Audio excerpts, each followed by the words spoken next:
Assalamualaikum warahmatullahi wabarakatuh. Perkenalkan, nama saya Siti Hopipa dengan NIM 2313400099 dari jurusan Bimbingan dan Konseling Islam kelas 6C. Jadi di sini saya akan membuat learning journal keempat atau pada pertemuan keempat pada mata kuliah Public Speaking yang diampu oleh Pak Adi. Nah, jadi pada pertemuan keempat itu kita membahas metode dan teknik dasar pada public speaking. Nah, jadi komponen dasar dalam public speaking itu adalah dalam kegiatan public speaking terdapat beberapa komponen penting yang mendukung proses komunikasi, yaitu ada komunikan atau audiens dan ada komunikator atau pembicara. Nah, jadi apa sih komunikan atau audiens ini? Jadi itu tuh yang menerima pesan umpan balik sebagai respon dari audiens. Komponen tersebut saling berkaitan sehingga proses komunikasi dapat berjalan secara efektif. Jadi kayak komunikan atau audiens itu adalah timbal balik atau kayak penjawab lah. Kan kita kan berbicara di depan umum gitu tuh. Jadi kita tuh nggak cuma sendirian berbicara di depan umum, tapi juga ada penjawabnya atau kayak audiens juga ikut berkontribusi dalam kegiatan tersebut. Nah, terus komunikator, pembicaranya sebagai menyampai pesan yang ingin disampaikan kepada audiens, media sebagai sarana penyampaian pesan. Nah, jadi sebelum ada penjawab atau audiens itu menjawab, ada komunikator atau pembicara sebagai penyampai pesan. Jadi menyampaikan pesan terlebih dahulu, nah baru nanti si audiens itu menjawab gitu, atau kayak ya mengirimkan umpan balik lah ke si pembicaranya gitu. Nah, terus metode dan teknik dasar public speaking. Apa sih metode dan teknik public speaking ini? Public speaking tidak hanya berkaitan dengan kemampuan berbicara di depan umum, tapi juga melibatkan metode dan teknik tertentu agar pesan yang disampaikan dapat diterima dengan baik oleh audiens. Nah, jadi public speaking itu bukan ngasal kita berbicara di depan umum aja, tapi ada metode dan tekniknya gitu. Biar apa? Biar yang disampaikan dapat diterima oleh audiens dengan baik gitu. Nah, terus apa saja sih metode pada public speaking? Nah, ada metode impromptu. Apa itu metode impromptu itu? Itu jadi adalah metode berbicara di depan umum tanpa persiapan sebelumnya. Metode ini biasanya digunakan ketika seseorang diminta untuk berbicara secara mendadak, seperti memberi sambutan atau tanggapan dalam suatu acara. Nah, jadi kayak semisal metode ini tuh kayak kita nggak tahu nih kalau kita akan jadi pembicara di hari ini gitu. Kita cuma menghadiri acara tersebut dan kita nggak tahu kalau ternyata kita yang dijadiin sambutan atau disuruh memberi tanggapan pada acara tersebut. Nah, jadi itu kayak mendadak lah, kita nggak tahu apa-apa. Nah, itu namanya metode impromptu. Terus ada metode extemporan. Apa sih metode extemporan ini? Adalah metode berbicara dengan mempersiapkan garis besar materi terlebih dahulu, kemudian menjelaskan secara lebih rinci saat penyampaian berlangsung. Nah, jadi pada metode extemporan ini itu kita jelas sudah mempersiapkannya terlebih dahulu, tetapi pas kita berbicara di depan umum itu penjelasannya lebih mendalam ya, lebih kayak luas gitu tuh, terus lebih rinci juga tuh, mungkin lebih jelas gitu, jadi kayak sama si audiensnya gampang di mengerti.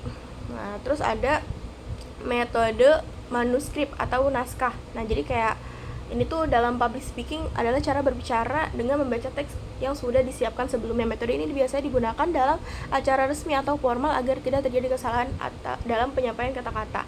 Nah, jadi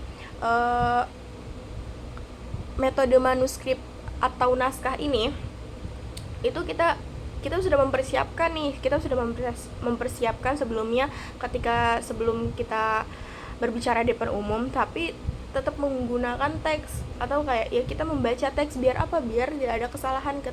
Kayak misal contohnya kita memberi sambutan kepada di acara kayak internasional atau kayak acara-acara besar lah yang dihadiri sama orang-orang penting gitu, orang-orang ternama. Nah, jadi kayak biar kita nggak ada kesalahan dalam berbicara atau berbahasa gitu tuh.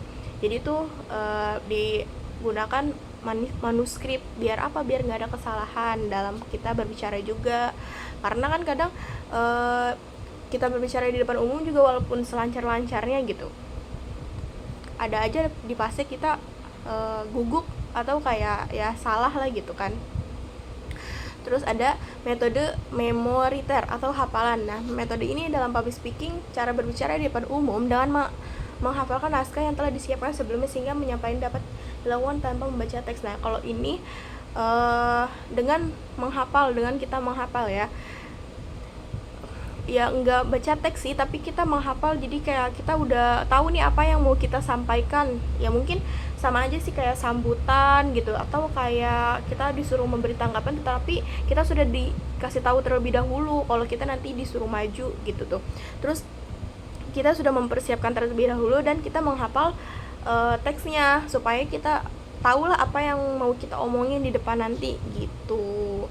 Terus ada teknik dasar public speaking.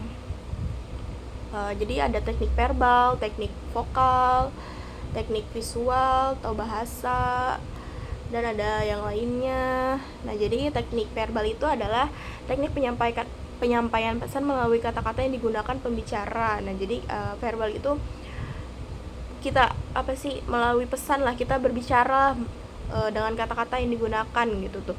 Menyampaikan pesannya itu lewat ya kita ngobrol gitu tuh. Terus ada teknik vokal berkaitan dengan penggunaan suara saat berbicara. Jadi teknik vokal tuh ini nih penting juga teman-teman. Kenapa? Karena suara kita tuh harus jelas gitu tuh. Ketika kita berbicara pada orang lain atau di depan umum atau kayak emang gitu, itu harus jelas suara kita biar orang lain atau audiens itu mendengarnya dengan jelas. Nah, gitu. Terus ada teknik visual. Tekniknya komunikasi melalui penampilan dan bahasa tubuh. Jadi kita juga selain berbicara menggunakan kata-kata, bahasa tubuh kita juga main gitu teman-teman. Terus ada pembukaan, bagian untuk menarik perhatian. Agar penyampaian materi lebih mudah dipahami oleh audiens, pembicara perlu menyusun materi secara sistematis. Struktur public speaking umumnya terdiri dari pembukaan, isi, dan penutup. Udah pasti ya itu teman-teman, pasti ada kayak pembukaan nih, introduction.